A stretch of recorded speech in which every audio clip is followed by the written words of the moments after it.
Abrimos essa edição do Boletim Metrópolis com a carta aos evangélicos que foi divulgada hoje pelo ex-presidente Lula lá em São Paulo. Ele se reuniu com líderes religiosos na capital paulista, acompanhado de políticos evangélicos. A iniciativa da campanha teve como objetivo explicar pontos que são considerados importantes pelas igrejas. O documento lembrou os 8 anos de mandato de Lula e o que ele fez para garantir a liberdade religiosa dentro do Código Penal, além da criação do dia dedicado à Marcha para Jesus e o Dia Nacional do Evangélico.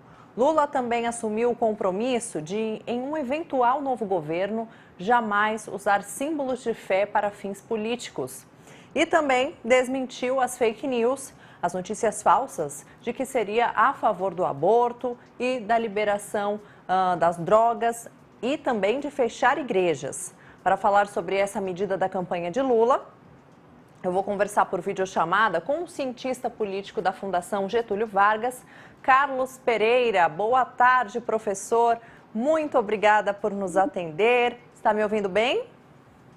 Estou. Boa tarde, Larissa. Muito bom estar aqui com você. O prazer é nosso. Muito obrigada. Professor, que impacto essa carta pode ter no eleitorado que vai às urnas daqui a 11 dias? Bom, é importante entender essa carta diante de uma candidatura que se comprometeu muito pouco até agora, né? Lula, ele está fazendo uma campanha muito baseado no que fez, né? Uma candidatura muito inspirada no passado e muito pouco propositiva. E isso gerou alguns problemas com alguns setores da sociedade. Um deles foi justamente com os evangélicos. É onde Lula tem tido uma performance muito aquém do que poderia. E o seu principal adversário, o presidente Bolsonaro, tem tido um desempenho excelente nesse setor. Então, normalmente, quando um político ele necessita fazer um compromisso dessa natureza, dessa magnitude, escrever uma carta compromisso, é porque ele carece, vamos dizer assim, de credibilidade nesse setor. Então, eu acho que com essa carta pode ter um impacto positivo na candidatura de Lula em função, isso aqui está o meu gatinho aqui, a minha gatinha, em função dele tentar estabelecer um contato mais direto com esse setor que ele está sendo carente, vamos dizer assim, que ele está enfrentando uma crise de credibilidade e servir de uma ponte para que esses compromissos tenham elos mais firmes, né? É importante ressaltar isso, né? Que é bem-vindo no sentido de ser um dos primeiros compromissos que Lula assume já às vésperas do segundo turno com um setor importante da sociedade brasileira. Nós não sabemos ainda a extensão dos evangélicos no Brasil, porque o censo ainda não terminou, né? Mas assim, estima-se que quase 35% da população brasileira hoje seja de evangélicos. Então, sinaliza que o presidente Lula está preocupado e quer estabelecer compromissos críveis com esse setor. Certo, professor. Agora, o ex-presidente Lula falou em triste escândalo do uso da fé. Foi esse termo que ele usou nessa carta que nós estamos falando. O senhor vê um aumento do uso político nos púlpitos das igrejas? Não resta dúvida.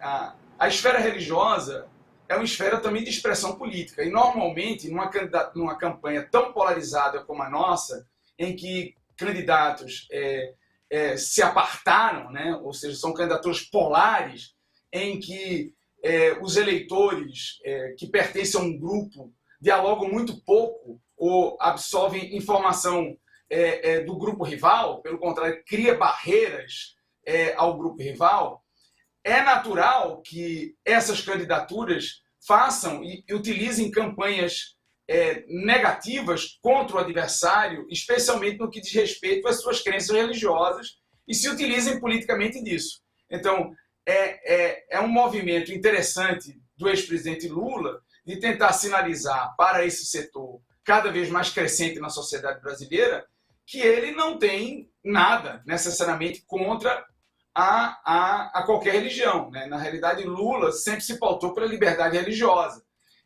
Mas é esperado, vamos dizer assim, que que tanto setores de um polo como do outro polo também utilizem, né? Então, vários pastores mais sensíveis ou mais próximos à candidatura do presidente Bolsonaro têm tido um engajamento muito maior, mas também é observado que vários padres da Igreja Católica, que têm uma afinidade maior com a candidatura do ex-presidente Lula, têm tido uma atuação também sobre isso. Então, é importante que, como o Brasil é um Estado laico, é um Estado que separa Estado de Igreja, que se separe bem esses campos e não se confunda política necessariamente com religião, em que pese você expressar-se politicamente através da sua crença religiosa. Sem dúvidas, professor. Agora, na tua visão, né, o que leva um pastor, um líder de uma igreja, a orientar o voto ali no fiel que está lá naquele ambiente, né? Você acha que essa questão passa da motivação religiosa? Não, eu acho que a principal motivação é uma motivação política, né? Eu acho que é uma motivação política. Eu acho que líderes religiosos que têm afinidade com determinadas candidaturas, em particular líderes de igrejas evangélicas,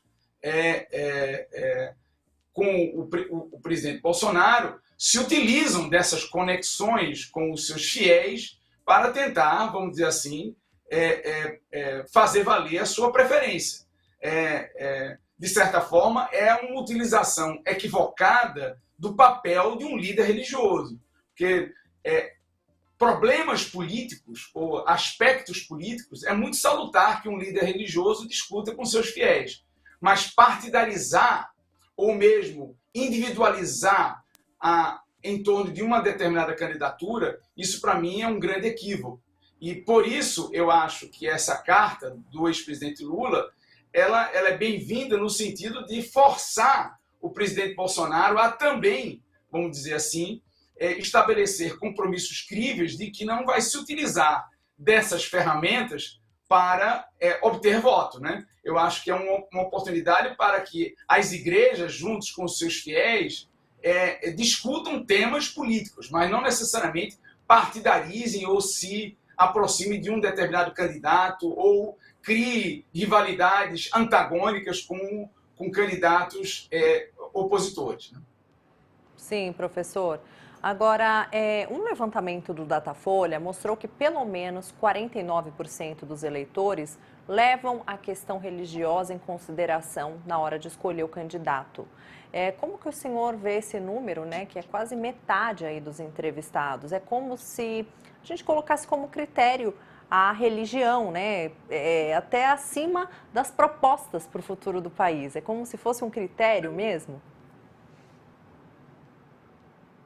Não, você tem toda a razão. Eu acho que as identidades, de uma forma geral, as identidades de grupo, e em especial as identidades religiosas, têm adquirido um papel cada vez mais importante na vida dos indivíduos, né?